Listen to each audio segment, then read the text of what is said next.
वैसाखी त्यौहार की 3 रोज़ा तकरीबात में शिरकत के लिए भारत से 3000 के करीब वाघा बॉर्डर के बेहतरीन ट्रांसपोर्ट के ज़रिए आने वाले गुरुद्वारा जन्म स्थान पहुंचने पर सिख यात्रियों का पुरतपाक इस्तकबाल किया गया और उन पर फूल निशावर किए गए। देखते हैं इस रिपोर्ट में।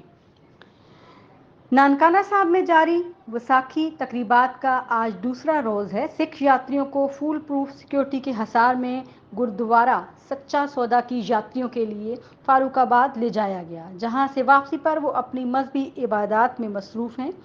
सिख यात्रियों का कहना है कि हमें पाकिस्तानियों से बहुत प्यार मिला है, जिसे हम कभी नहीं भुला सकते, और ज़िले पुलिस और इंतज़ामिया की जानिब से किए गए इंतज़ामात, जिनमें सिक्योरिटी, लंगर, ट्रांसपोर्ट, मेडिकल और रिहाइश से हम मुतमईन हैं और दिली तौर पे मशहूर हैं। भारत में सिखों को डराया जाता है कि जिससे के पासपोर्ट पे एक बार पाकिस्तान का वीज़ा लग जाएगा वो दुनिया के किसी मुल्क में भी नहीं जा सकता। ये बात बिल्कुल झूठ है। नुमाइंदा सुनो न्यूज़ के एक सवाल पर सिख यात्री का कहना था कि मैं पाकिस्तान यात्रा के बाद मलेशिया गया, ऐसी कोई भी बात नहीं है।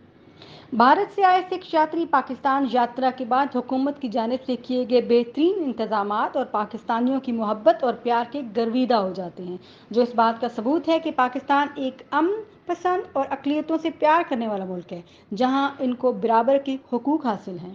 लग्या जी जिन्ना भी कहते बहुत वधिया लग्या, सानू आपदे भरावां वांगू मिले, बहुत ही ज़्यादा अच्छा लग्या। ਅਸੀਂ ਤਾਂ ਇਹੀ ਪੈगाम ਦੇਣਾ ਚਾਹੁੰਦੇ ਹਾਂ। ਸਾਨੂੰ ਕਈ ਉੱਥੇ ਲੋਕ ਕਹਿ ਦਿੰਦੇ ਜੇ ਪਾਕਿਸਤਾਨ ਦਾ ਵੀਜ਼ਾ ਪਹਿਲਾਂ ਲਵਾ ਲੈਣਾ ਫਿਰ ਕਿਸੇ ਮੁਲਕ ਜਾ ਨਹੀਂ ਸਕਦਾ। ਮੈਂ ਮਲੇਸ਼ੀਆ ਜਾ ਕੇ ਆਇਆ, ਪਹਿਲਾਂ ਇੱਥੇ ਪਾਕਿਸਤਾਨ ਆਇਆ ਫਿਰ ਮਲੇਸ਼ੀਆ ਜਾ ਕੇ ਆਇਆ। ਇਹ ਸਾਰਾ ਹਊ ਹੈ, ਕੋਈ ਇਹੋ ਜਿਹੀ ਗੱਲ ਨਹੀਂ।